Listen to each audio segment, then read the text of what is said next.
வணக்கம்.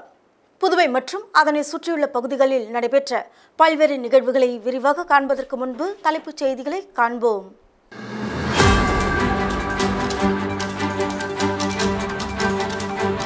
வறுமை கோட்டிற்கு மேல் வாழும் குடும்ப தலைவிகளுக்கு மாதம் 1000 ரூபாய் சட்டப்பேரவையில் முதலமைச்சர் ரங்கசாமி அறிவிப்பு.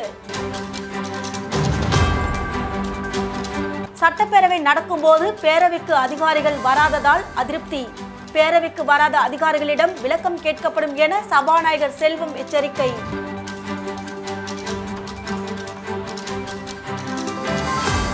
சுவாச பிரச்சனை காரணமாக தனியார் மருத்துவமனையில் அனுமதிக்கப்பட்ட வாலிபர் உயிரிழப்பு. உறவினர்கள் சாலை மறியலில் ஈடுபட்டதால் போக்குவரத்து பாதிப்பு. இனி விரிவான செய்திகள். புதுச்சேரி லாஸ்பேட்டை தொகுதிக்குட்பட்ட மகளிர் சுய உதவி குழுவினருக்கு கமலா அறக்கட்டளையின் மூலம் வங்கி கடன் பெற்று தரப்பட்டது. புதுச்சேரி லாஸ்பேட்டை தொகுதிக்குட்பட்ட பகுதியில் இயங்கி வரும் கமலா அறக்கட்டளையானது மகளிர்களுக்கும் இளைஞர்களுக்கும் மாணவ செல்வங்களுக்கும் பல்வேறு நலத்திட்ட உதவிகள் வழங்கி வருகிறது.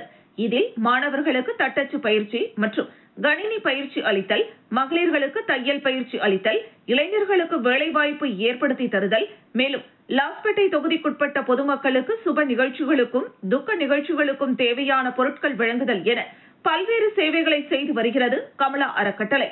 இதன் ஒரு பகுதியாக மகளிர் சுய உதவி குழுவினர் சிறு குறு தொழில் தொடங்க கமலா அறக்கட்டளையின் மூலம் வங்கிக் கடன் பெற்றுத்தரப்பட்டு வருகிறது. அந்த வகையில் லாஸ்பேட்டை தொகுதியை சேர்ந்த ஞான ஒளி சுய உதவி குழுவினருக்கு 15,20,000 ரூபாய், ஆளுக்கு 75,000 ரூபாய் என வங்கிக் கடனாக பெற்றுத்தரப்பட்டது.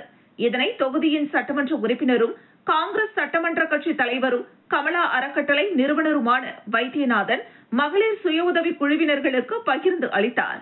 இந்த நிகழ்ச்சியில் கமலா அறக்கட்டளை முதன்மை செயலரும் புதுச்சேரி மகளிர் காங்கிரஸ் சிறப்பு அழைப்பாளருமான ரமா வைத்தியநாதன் மற்றும் ஞான ஒளி சுய உதவி குழு தலைவி ரெஜினா மேரி, செயலாளர் செல்வராணி மற்றும் சுய உதவி குழு உறுப்பினர்கள் கலந்து கொண்டனர்.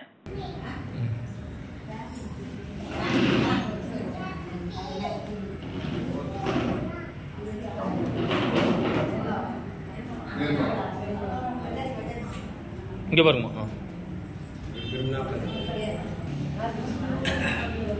இங்க பாருங்கம்மா,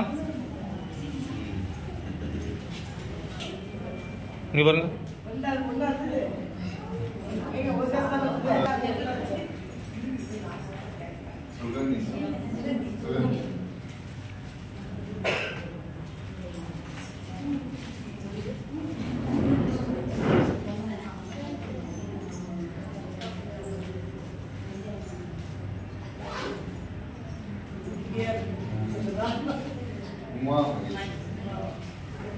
இங்க பாருங்க, இங்கிட்டு திரும்பினாப்புல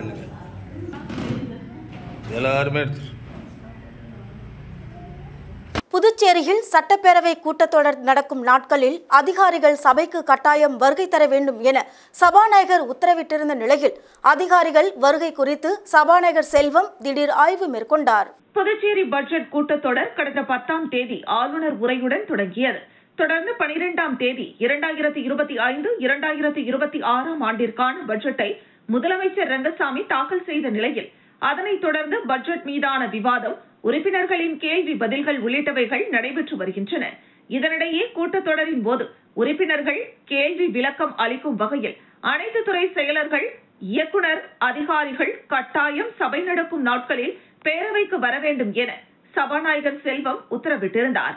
இந்த நிலையில் கூட்டத்தொடரின் 7ஆம் நாளான இன்று கூட்டம் நடைபெற்ற நிலையில் மக்கள் பிரச்சினை குறித்து தாங்கள் பேரவையில் பேசும்போது துறை சார்ந்த அதிகாரிகள் யாரும் சபைக்கு வருவதில்லை எனவும், இதுகுறித்து நீங்கள் பலமுறை உத்தரவிட்டும் அதனை அதிகாரிகள் கேட்பதில்லை என்றும் உறுப்பினர்கள் பேரவையில் குற்றம் சாட்டினர்.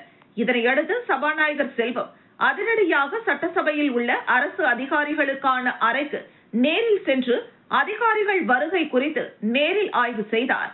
அப்போது பல அதிகாரிகள் சபைக்கு வராததால் அதிருப்தி அடைந்த சபாநாயகர் செல்வம் இதுகுறித்து பேரவைக்கு வராத அதிகாரிகளிடம் விளக்கம் கேட்கப்படும் என்றார்.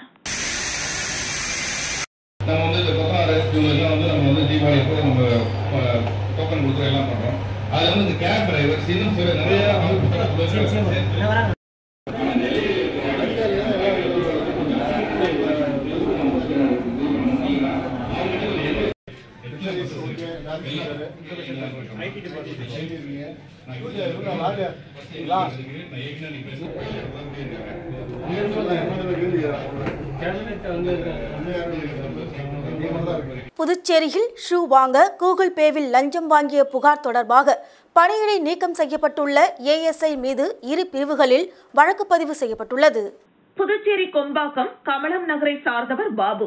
இவர் கடந்த 2022ஆம் ஆண்டு கொம்பாக்கம் கூட்டுறவு வங்கியில் வைத்த 8 சவரன் நகை திருடு போனதை அடுத்து முதலியார்பேட்டை காவல் நிலையத்தில் நடைபெற்ற பொதுமக்கள் குறைதீர்வு முகாமில் டிஐஜி சத்யசுந்தரத்திடம் புகார் மனு அளித்தார். அதனைத் தொடர்ந்து இந்த வழக்கு தொடர்பாக விசாரிக்க விசாரணை அதிகாரியாக முதலியார்பேட்டை துணை உதவி ஆய்வாளர் சுப்பிரமணியனை ஆய்வாளர் கண்ணன் நியமித்தார். அவர் புகார் குறித்து எந்தவித நடவடிக்கையும் எடுக்காமல் அவரது வாகனத்திற்கு 500 ரூபாய் பெட்ரோல் போட்டு தருமாறு, மேலும் 10வது நம்பர் ஷூ வாங்குவதற்கு 1500 ரூபாய் பணமும் ஜிபே மூலம் லஞ்சம் பெற்றது மற்றும் அவர் பேசிய ஆடியோ உள்ளிட்ட ஆதாரங்களோடு முத்தியால்பேட்டையில் நடைபெற்ற மக்கள் குறைதீர்வு முகாமில் மீண்டும் பாபு புகார் அளித்தார். இது தொடர்பாக விசாரித்து அறிக்கை சமர்ப்பிக்க டிஐஜி உத்தரவு பிறப்பித்தார். முதற்கட்ட விசாரணையில் துணை உதவி ஆய்வாளர் லஞ்சம் வாங்கியது உறுதியானதை அடுத்து லஞ்சம் வாங்கிய புகாரில் துணை உதவி ஆய்வாளர் சுப்பிரமணியை பணியிடை நீக்கம் செய்து டிஜிபி ஷாலினி சிங் அதிரடியாக உத்தரவிட்டார். தொடர்ந்து தலைமைச் செயலர் உத்தரவின் அடிப்படையில் வழக்கு லஞ்சம் ஒழிப்பு மற்றும் கண்காணிப்பு பிரிவுக்கு மாற்றப்பட்டது. இந்த நிலையில் அரசு ஊழியர் லஞ்சம் வாங்கியது பிரிவு 7 மற்றும் 13(2) ஆகிய 2 பிரிவுகளின் கீழ் அவர் மீது வழக்கு பதிவு செய்யப்பட்டுள்ளது.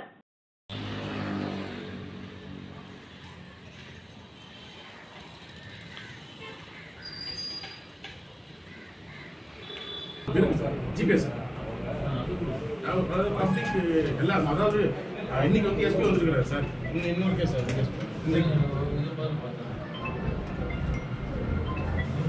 ஆடியோவில் இருக்கு சார்.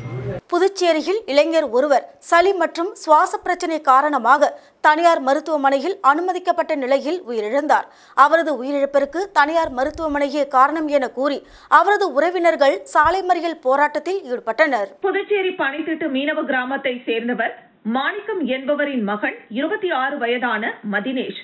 இவர் கப்பலில் பணியாற்றி வரும் நிலையில் சளி மற்றும் சுவாச பிரச்சினை காரணமாக அறுவடை வீடு தனியார் மருத்துவமனையில் சிகிச்சைக்காக அனுமதிக்கப்பட்டார். காலை அனுமதிக்கப்பட்ட மதினேஷின் உடல்நிலை பிற்பகல் மோசமானதை அடுத்து தனியார் மருத்துவமனை மருத்துவர்கள் அவரை உடனடியாக ஜிப்மர் மருத்துவமனைக்கு அழைத்து செல்ல அறிவுறுத்தியுள்ளனர். தொடர்ந்து அவரது உறவினர்கள் அதற்கான ஏற்பாடுகளை மேற்கொண்டு வந்த நிலையில் தனியார் மருத்துவமனையிலேயே மாதேஷின் உயிர் பிரிந்தது. இந்த நிலையில் மாதேஷின் உறவினர்கள் தனியார் மருத்துவமனை சரியான முறையில் சிகிச்சை அளிக்கவில்லை என கூறி புதுச்சேரி கடலூர் சாலையில் சாலை மறியல் போராட்டத்தில் ஈடுபட்டனர். கிட்டத்தட்ட 1 மணி நேரத்திற்கும் மேலாக போராட்டம் நடைபெற்ற நிலையில் கடலூர் புதுச்சேரி சாலையில் போக்குவரத்து பாதிக்கப்பட்டது. தொடர்ந்து சம்பவ இடத்திற்கு வந்த கிருமாம்பாக்கம் காவல்துறையினர் போராட்டத்தில் ஈடுபட்டவர்களிடம் பேச்சுவார்த்தையில் ஈடுபட்டனர். மேலும் மாதேஷுக்கு கடந்த ஆண்டுதான் திருமணம் ஆனது என்றும் அவரது மனைவிக்கு அடுத்த வாரம் வளைகாப்பு நடைபெற உள்ளதும் குறிப்பிடத்தக்கது.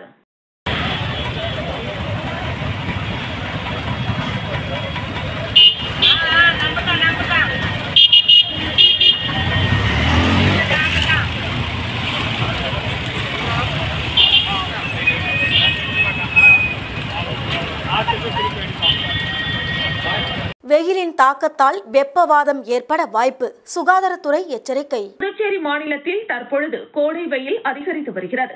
இதனால் ஏற்படக்கூடிய நோய்களை தடுக்க அரசு முன்னெச்சரிக்கை நடவடிக்கைகளை எடுத்து வருகிறது.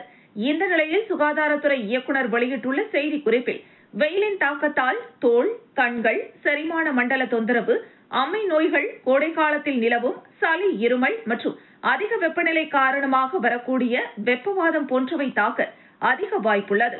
கோடை காலத்தில் அதிக வெப்பத்தால் ஏற்படும் தலைவலி, தலை சுற்றல், பலவீனம், சோர்வு போன்றவை வெப்பவாதத்தின் அறிகுறிகள் ஆகும். இதனால் உறுப்பு செயலிழப்பு, சுயநினைவு குறைவு, மேலும் உயிரிழப்பு கூட ஏற்படலாம். அவ்வப்போது ஐஸ் கட்டிகள், தண்ணீர் அல்லது குளிர்ந்த காற்றின் உதவியோடு உடலை வெயிலில் இருந்து குளிர்வித்து சிகிச்சை அளிக்க முடியும். விரைவாக சிகிச்சை அளிப்பதன் மூலம் உயிரிழப்பை தடுக்க முடியும். கோடை காலத்தில் உணவு விரைவில் கெட்டுப்போக வாய்ப்புள்ளது. இதை சாப்பிடும் போது வயிற்றுப்போக்கு, டைபாய்டு, காலரா, மஞ்சள் காமாலை ஆகிய நோய்கள் எளிதாக தொற்றிக்கொள்ள வாய்ப்புள்ளது. எனவே உணவு விஷயத்தில் பொதுமக்கள் கவனமாக இருக்க வேண்டும். சுத்தமான குடிநீரை குடிக்க வேண்டும். பழங்கள், காய்கறிகள் நன்றாக கழுவி உபயோகப்படுத்த வேண்டும். கண் நோயிலிருந்து பாதுகாக்க வெயிலில் செல்லும் போது கண் கண்ணாடி அணியலாம். கோடை காலத்தில் மிக சாதாரணமாக ஏற்படும் நோய்களில் முக்கியமான ஒன்று நீரிழப்பு மற்றும் அதிக வெப்பத்தினால் ஏற்படும் தலைவலி ஆகும். வெயில் காரணமாக உடலிலிருந்து வெளியேறும் வியர்வை மூலம் அதிக அளவு உப்பு சத்துகள் வீணாகிறது. இதை சரி செய்ய உப்பு கலந்த மோர் மற்றும் நீர்பானங்கள் அல்லது ORS எனப்படும் உப்பு கரைசல் எடுப்பதன் மூலம் நீரிழப்பை தவிர்க்க முடியும். வெயிலால் ஏற்படும் நோய்களை தடுக்க சுகாதாரத்துறை சார்பில் அரசு மருத்துவமனைகளில் தேவையான மருந்துகள் தயார் நிலையில் வைக்கப்பட்டுள்ளன. பொதுமக்கள் யாராவது வெப்பத்தால் பாதிக்கப்பட்டால் உடனடியாக அருகில் உள்ள அரசு மருத்துவமனை அல்லது ஆரம்ப சுகாதார மையத்தை அணுகி சிகிச்சை பெறலாம் என அந்த அறிக்கையில் கூறப்பட்டுள்ளது. புதுவை பல்கலைக்கழகமும் இதயா மகளிர் கல்லூரியும் இணைந்து நடத்திய கல்லூரிகளுக்கிடையேயான பூப்பந்து போட்டி நடைபெற்றது. புதுவை பல்கலைக்கழகமும் இதயா மகளிர் கல்லூரியும் இணைந்து நடத்திய கல்லூரிகளுக்கிடையேயான பூப்பந்து போட்டி நடைபெற்றது. இதயா கல்லூரி முதல்வர் முனைவர் ஃபாத்திமா தலைமை தாங்கி போட்டியில் கலந்து கொண்ட அனைத்து கல்லூரி மாணவிகளையும் உற்சாகமும் ஊக்கமும் அளித்து வாழ்த்துரை வழங்கினார். இதயா கல்லூரி உடற்கல்வி இயக்குனர் முனைவர் சாமுவேல் ஜேசுதாஸ் நிகழ்ச்சியினை அழகாக ஒருங்கிணைத்தார். பல்கலைக்கழக மேற்பார்வையாளராக முனைவர் இளையராஜா உடற்கல்வி இயக்குனர் வருகை புரிந்தார். கலந்து கொண்ட கல்லூரிகள் இதயா மகளிர் கலை மற்றும் அறிவியல் கல்லூரி புதுச்சேரி, போப் ஜான்பால் கல்வியியல் கல்லூரி புதுச்சேரி, பஜன்கோ விவசாயம் மற்றும் ஆய்வு நிறுவனம் காரைக்கால், ஆச்சாரியா பொறியியல் கல்லூரி புதுச்சேரி, மகாத்மா காந்தி அரசு கல்லூரி மாஹே, புதுவை பல்கலைக்கழகம் சமுதாய கல்லூரி புதுச்சேரி, தாகூர் அரசு கல்லூரி புதுச்சேரி, பாரதிதாசன் அரசு மகளிர் கல்லூரி புதுச்சேரி, ஔவையார் அரசு மகளிர் கல்லூரி காரைக்கால் பல சுற்றுகளுடன் நடைபெற்ற இப்போட்டியில் புதுவை இதயா மகளிர் கல்லூரி மாணவிகள் ஆர்வத்துடன் விளையாடி முதல் இடத்தை பிடித்து வெற்றி பெற்றனர். பஜன்கோ விவசாயம் மற்றும் ஆய்வு நிறுவன காரைக்கால் மாணவிகள் இரண்டாவது இடத்தை கைப்பற்றினர். புதுவை பல்கலைக்கழகம் சமுதாய கல்லூரி மாணவிகள் மூன்றாவது இடத்தை பிடித்தனர். புதுவை பாரதிதாசன் மகளிர் கல்லூரி மாணவிகள் நான்காவது இடத்தை கைப்பற்றினர். போட்டியில் கலந்து கொண்ட கல்லூரிகளில் இருந்து உடற்கல்வி பேராசிரியர்கள் நிகழ்ச்சிக்கு வருகை புரிந்தனர். நிமிர்ந்த நன்னடையும் நேர்கொண்ட பார்வையும் நிலத்தில் யாருக்கும் அஞ்சாத நெறிகளும் திமிர்ந்த ஞான செருக்கும் நிறைந்த மாணவிகளாக, பாரதி படைத்த புதுமை பெண்களாக, வீர மங்கைகளாக, ஒலிம்பிக் போட்டிகளில் கலந்து கொண்டு தங்க மங்கைகளாக பல வெற்றிகளை பெற்று புதுவை மண்ணுக்கு பெருமை சேர்க்க வேண்டும் என்று வாழ்த்துரை வழங்கி வெற்றி பெற்றவர்களுக்கு பரிசுகளை வழங்கி சிறப்பித்தார். நாட்டு பண்ணுடன் நிகழ்ச்சி நிறைவு பெற்றது.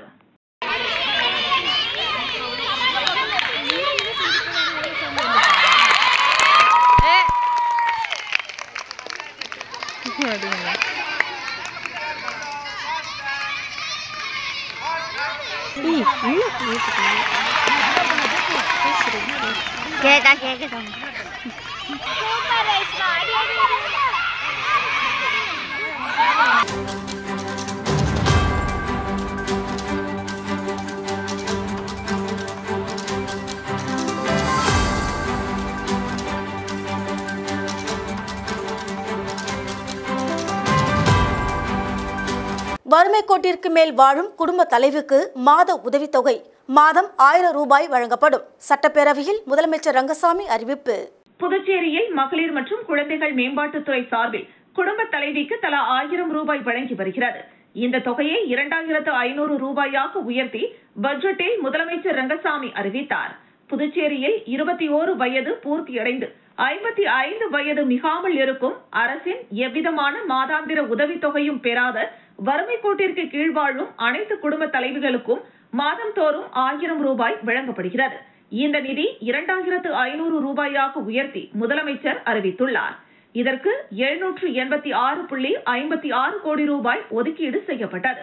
குடும்ப தலைவி நிதி உதவி திட்டத்தின் கீழ் தற்போது வரை 56,000 பேர் பயன்பெற்று வருகின்றனர். இந்த நிலையில் பட்ஜெட் உரை மீது உறுப்பினர்கள் தங்களது கருத்துக்களை பேசியதை தொடர்ந்து முதலமைச்சர் ரங்கசாமி பதிலளித்தார்.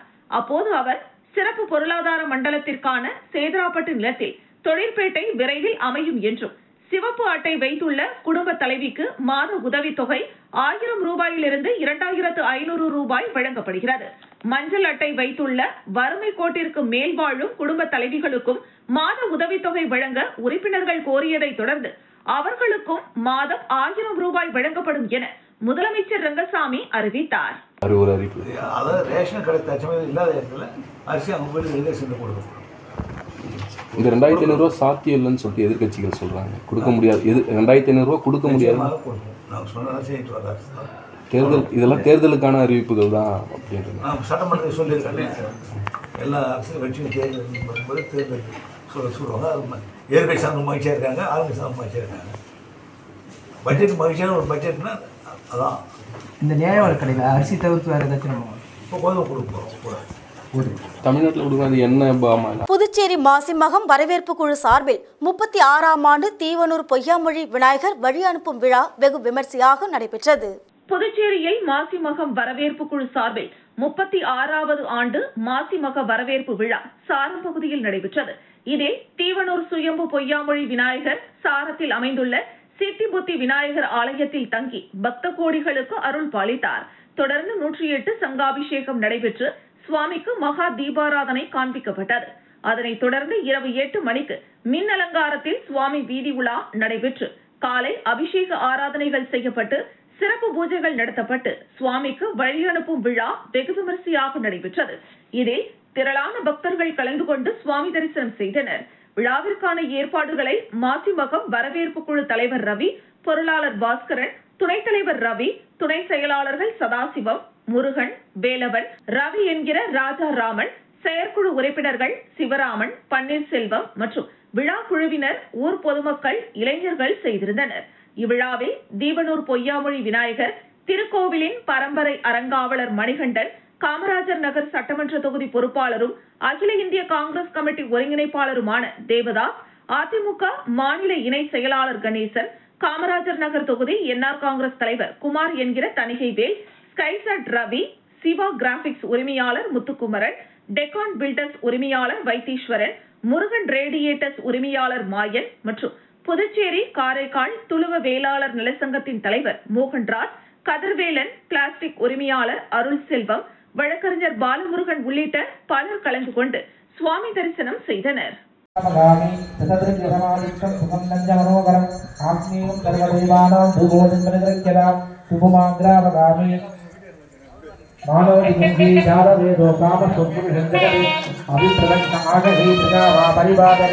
புதுச்சேரியில் வடமாநில தொழிலாளர்களை குறிவைத்து கஞ்சா விற்பனையில் ஈடுபட்ட 4 இளைஞர்களை காவல்துறையினர் கைது செய்து சிறையில் அடைத்த நிலையில் அவர்களிடமிருந்து 1 கிலோ கஞ்சாவை பறிமுதல் செய்தனர். புதுச்சேரி சேதராப்பட்டு தொழிற்பேட்டையில் உள்ள விநாயகர் கோவில் தெருவில் சேதராப்பட்டு காவல் நிலைய காவல்துறையினர் ரோந்து பணியில் ஈடுபட்டு கொண்டிருந்த போது சந்தேகத்திற்கிடமாக கோவில் அருகே நின்று கொண்டிருந்த 4 பேரை பிடித்து காவல்துறையினர் விசாரணை செய்ததில் அவர்கள் அப்பகுதியில் கஞ்சா விற்பனையில் ஈடுபட்டது தெரிய வந்தது. மேலும் அவர்களிடமிருந்த 50,000 ரூபாய் மதிப்புள்ள 1 கிலோ 200 கிராம் மதிப்புடைய கஞ்சாவை பறிமுதல் செய்த காவல்துறையினர் காவல் நிலையம் அழைத்து வந்து விசாரணை மேற்கொண்டனர்.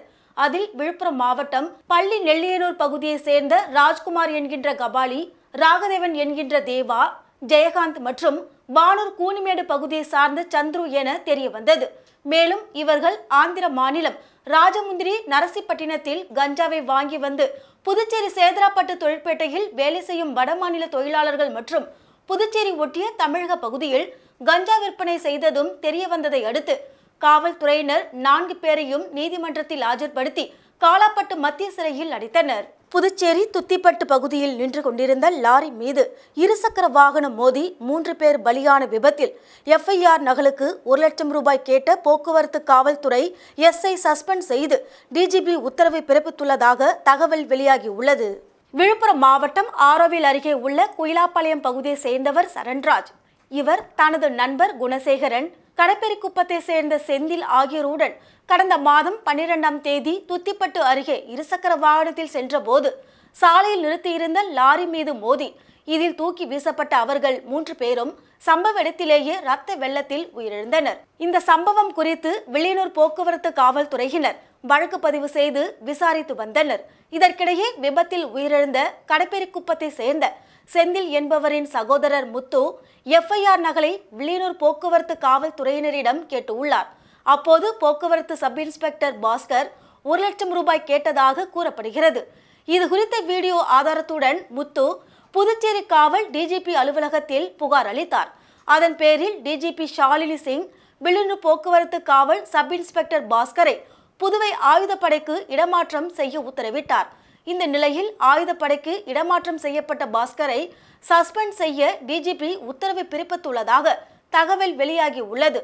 தொடர்ந்து காவல்துறை அதிகாரிகள் லஞ்சம் வாங்குவது குறித்து வரும் புகாரின் பேரில் டிஜிபி அதிரடியாக நடவடிக்கை எடுத்து வருவது காவல்துறை மத்தியில் கலக்கத்தை ஏற்படுத்தி உள்ளது.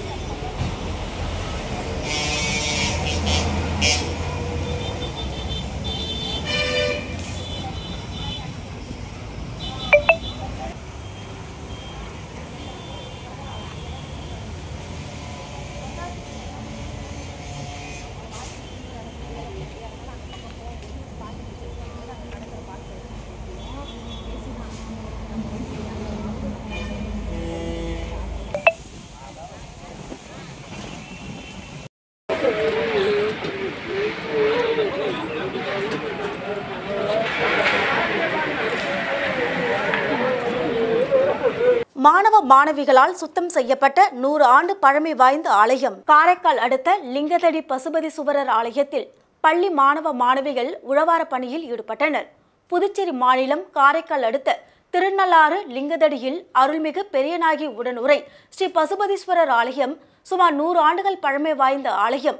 தனியார் அமைப்பு மற்றும் பள்ளி மாணவர்கள் ஒன்று சேர்ந்து பழமை வாய்ந்த கோவிலை மீட்டெடுக்கும் வகையில் தூய்மை இந்தியா திட்டத்தின் கீழ் புதுச்சேரி பாரத சாரணசாரணிய பயிற்சியாளர் பாரதிராஜ தலைமையில் 60க்கும் மேற்பட்ட மாணவ மாணவிகள் ஆர்வமுடன் சுவாமி சிலைகளை சுத்தம் செய்து உழவார பணியில் ஈடுபட்டனர். மேலும் இந்த நிகழ்ச்சியில் தேசிய இந்து திருக்கோவில் ஃபவுண்டேஷன் மண்டல நிர்வாகிகள் மற்றும் ஆசிரியர்கள் ஆகியோர் கலந்து கொண்டு உழவார பணி செய்தனர். மேலும் மாணவர்களுக்கு ஆலயத்தின் வரலாறு குறித்து எடுத்துரைக்கப்பட்டது. அதைத் தொடர்ந்து சிறப்பு பூஜை நடைபெற்று மாணவ மாணவிகளுக்கு உணவும் வழங்கப்பட்டது.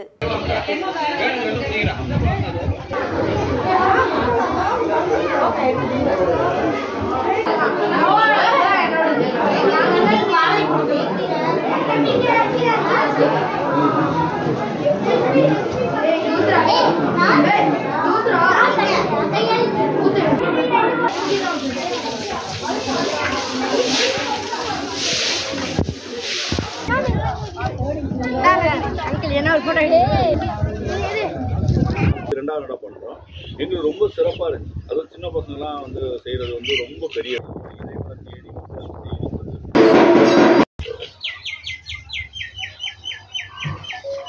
புதுச்சேரியில் ரயில்வே மேம்பால சுரங்கப்பாதை பொதுமக்கள் பயன்பாட்டிற்கு அர்ப்பணிக்கப்பட்டது. புதுச்சேரி 100 அடி சாலை ரயில்வே மேம்பாலத்தின் கீழ் அமைக்கப்பட்டுள்ள சுரங்கப்பாதை பொதுமக்கள் பயன்பாட்டிற்காக திறந்து வைக்கப்பட்டுள்ளது. புதுச்சேரி முதலியார்பேட்டை தொகுதி மரப்பாலம் பகுதியில் இருந்து இந்திரா காந்தி சிலை சதுக்கம் செல்லும் சாலை இடையே புதுச்சேரி விழுப்புரம் ரயில்வே பாதை உள்ளது. போக்குவரத்து நெரிசல் காரணமாக மக்கள் கோரிக்கையை ஏற்று அப்போது இருந்த அரசாங்கம் சார்பாக மேம்பாலம் கட்டப்பட்டு தற்போது நடைமுறையில் உள்ளது. ஆனால் பாலத்தின் கீழே உள்ள பகுதியில் மக்கள் இருசக்கர வாகனம் உள்ளிட்டவற்றில் ரயில் தண்டவாளத்தை கடக்க முடியாமலும் பாலத்தின் மீது பல கிலோமீட்டர் தொலைவு சுற்றி வரும் நிலையும் இருந்து வந்தது. இதனால் அங்கு மேம்பாலத்தின் கீழே சுரங்கப்பாதை அமைக்கப்பட்டது. இந்த சுரங்கப்பாதையானது ரூபாய் 5.38 கோடி ரூபாய் மதிப்பீட்டில் அமைக்கப்பட்டுள்ளது. சுரங்கப்பாதை பணிகள் நிறைவடைந்ததும் பொதுமக்கள் பயன்பாட்டிற்கு கொண்டு வரப்படாமல் இருந்த நிலையில் போக்குவரத்து நெரிசல் காரணமாக கடந்த 2 தினங்களுக்கு முன்பு மக்கள் பயன்பாட்டிற்காக இந்த சுரங்கப்பாதை அர்ப்பணிக்கப்பட்டது. இரவில் சுரங்கப்பாதை மின் விளக்குகளால் ஜொலிக்கிறது.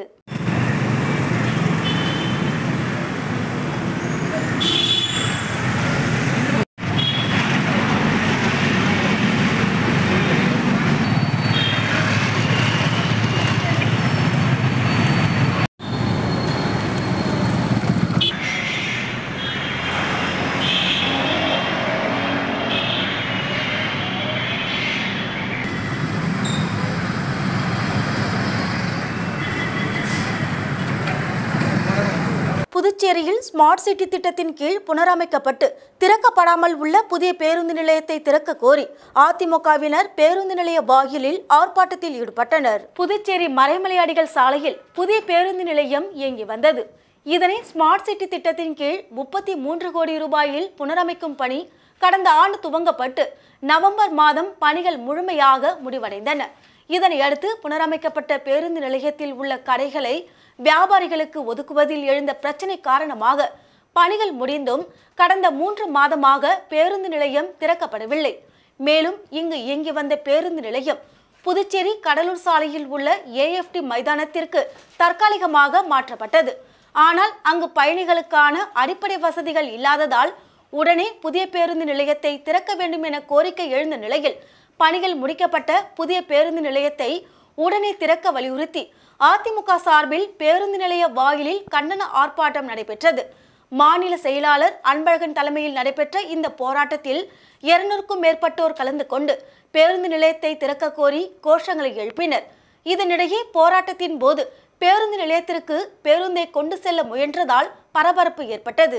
இந்த அரசாங்கத்தால் கொண்டு வர முடியும், ஆனா அதை செய்யாமலேயே முதலமைச்சர் கேட்ட என்ன சொல்லுவாரு, ஏற்கனவே இந்த IAS ஆபீசர் அந்த அருண் திட்டு பையன் அவன் திரும்பி போயிட்டான், திரும்பி போட்டோம், நீ அதை தடுத்து நிறுத்தணும்.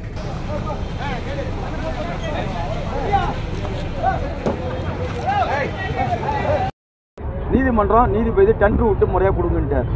யார் அதிகப்படியான டெண்டர் எடுக்கிறாங்களோ முதல் 15 கடையை வந்து ஏற்கனவே நடத்துவங்களுக்கு கொடுன்றாங்க. உங்களால் அதையும் செய்ய முடியல. சரி, நீதிபதி சொன்ன தீர்ப்பு வந்து தப்புன்னு சொன்னா. அரியாங்குப்பம் PCP நகரில் தீ விபத்தால் வீட்டை இழந்த குடும்பத்தை அதிமுக பொருளாளர் ரவி பாண்டுரங்கன் நேரில் சந்தித்து பணம் மற்றும் பொருள் உதவி வழங்கி ஆறுதல் கூறினார். அரியாங்குப்பம் PCP நகர் 3வது குறுக்கு வீதியை சேர்ந்த தம்பதி ராஜேஷ் கமலி. இவர்களுக்கு ஒரு மகனும் ஒரு மகளும் உள்ளனர். இந்த நிலையில் ராஜேஷின் தாயார் உடல்நிலை பாதிக்கப்பட்டு புதுச்சேரி அரசு மருத்துவமனையில் சிகிச்சை பெற்று வருகிறார். அவரை கவனித்துக் கொள்ள கமலி மருத்துவமனைக்கு சென்றார். நேற்று முன்தினம் மாலை ராஜேஷும் மருத்துவமனைக்கு சென்ற நிலையில் வீட்டில் குழந்தைகள் 2 பேர் மட்டும் தனியாக இருந்தனர். அப்போது வீட்டின் ஒரு பகுதியில் திடீரென தீப்பிடித்து எரிந்து குடிசை வீடு முற்றிலுமாக எரிந்து சேதமடைந்தது. இதனால் வீட்டில் இருந்த கட்டில், பீரோ உள்ளிட்ட அனைத்து பொருட்களும் எரிந்து நாசமானது. இதற்கிடையே தீ விபத்தில் பாதிக்கப்பட்ட குடிசையை அதிமுக மாநில கழக பொருளாளர் ரவி பாண்டுரங்கன் நேரில் பார்வையிட்டு அந்த குடும்பத்தினருக்கு ஆறுதல் கூறியது மட்டுமல்லாமல் பண உதவி மற்றும் அத்தியாவசிய பொருட்கள், உணவுப் பொருள் உள்ளிட்ட பொருள் உதவி வழங்கினார். மேலும் இதில் தொகுதி செயலாளர் ராஜா மற்றும் அவைத் தலைவர் ராஜேந்திரன், வார்டு செயலாளர் பாலு, ஜெயக்குமார் மற்றும் அஜித்குமார், மூத்திலிங்கம், கணபதி, பரமசிவம், காத்தவராயன் மற்றும் தொகுதி கழக நிர்வாகிகள் பலர் உடனிருந்தனர்.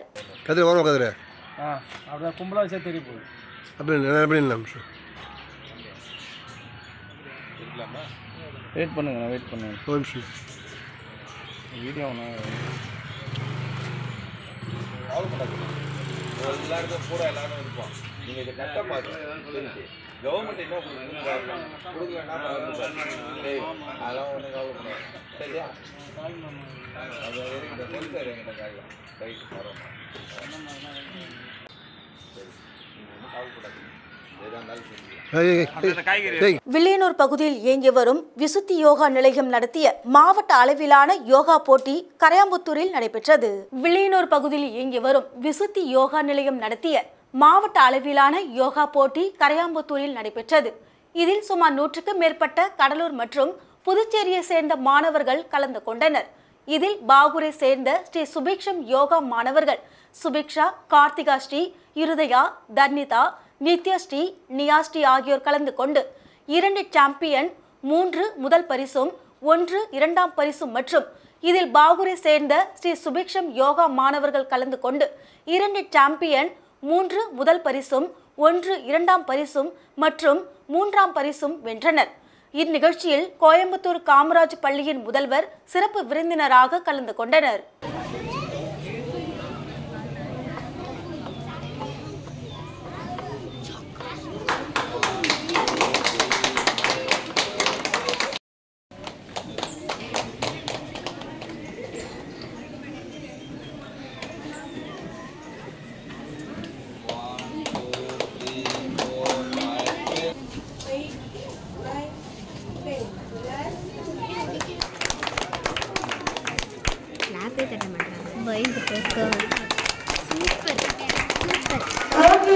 புதுச்சேரி செல்லிப்பட்டு தடுப்பணை கட்டுவதற்கு பதிலாக சிறிய அணை கட்ட நடவடிக்கை.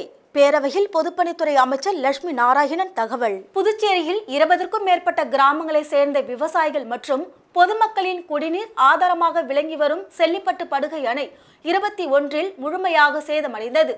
சேதமடைந்த படுகை அணையை புதியதாக கட்ட வேண்டும் என கோரிக்கை வைத்திருந்தனர். இது சம்பந்தமாக சட்டப்பேரவை கூட்டத்தில் சேதமடைந்த செல்லிப்பட்டு படுகை அணையை ஒவ்வொரு தடவையும் கட்டுவதற்கு நிதி ஒதுக்கப்பட்டது. கட்டுவதற்கான வேலைகளும் நடைபெற்றது. ஆனால் தற்போது வரை தடுப்பணை கட்டி முடிக்கப்படவில்லை. இதனால் விவசாயிகளும் பொதுமக்களும் கடுமையாக பாதிக்கப்படுவதாக சட்டமன்ற உறுப்பினர் அசோக் பாபு கேள்வி எழுப்பினார். இதற்கு பதிலளித்து பேசிய பொதுப்பணித்துறை அமைச்சர் லட்சுமி நாராயணன் பேசும்போது, செல்லிப்பட்டு படுகை அணையை கட்டுவதற்கு அரசு உரிய நடவடிக்கைகள் மேற்கொள்ளப்பட்டு வருகிறது. அந்த பணி முழுமையாக முடியும் வரை அதுவரை தற்காலிகமாக செல்லிப்பட்டு பகுதியில் சிறிய அணை கட்டுவதற்கும் அரசு நடவடிக்கை எடுத்து வருவதாகவும் அமைச்சர் லட்சுமி நாராயணன் தெரிவித்தார். செல்லிப்பட்டு படுகை அணை என்பது பிரெஞ்சு ஆட்சி காலத்தில் 1906ஆம் ஆண்டு கட்டப்பட்டது என்பது குறிப்பிடத்தக்கது. மீண்டும் தலைப்புச் செய்திகள்.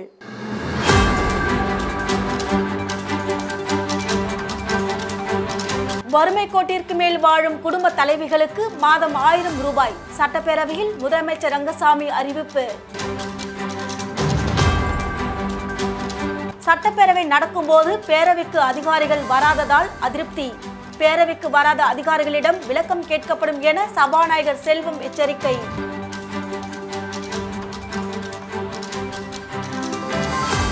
சுவாச பிரச்சனை காரணமாக தனியார் மருத்துவமனையில் அனுமதிக்கப்பட்ட வாலிபர் உயிரிழப்பு. உறவினர்கள் சாலை மறியலில் ஈடுபட்டதால் போக்குவரத்து பாதிப்பு. இத்துடன் செய்திகள் நிறைவடைகின்றது. உங்களிடமிருந்து விடைபெறுவது ஜானகி. செய்திகளை உடனுக்குடன் தெரிந்து கொள்ள கமலா தொலைக்காட்சியின் சமூக வலைதளத்தை பின்பற்றவும். நன்றி, வணக்கம்.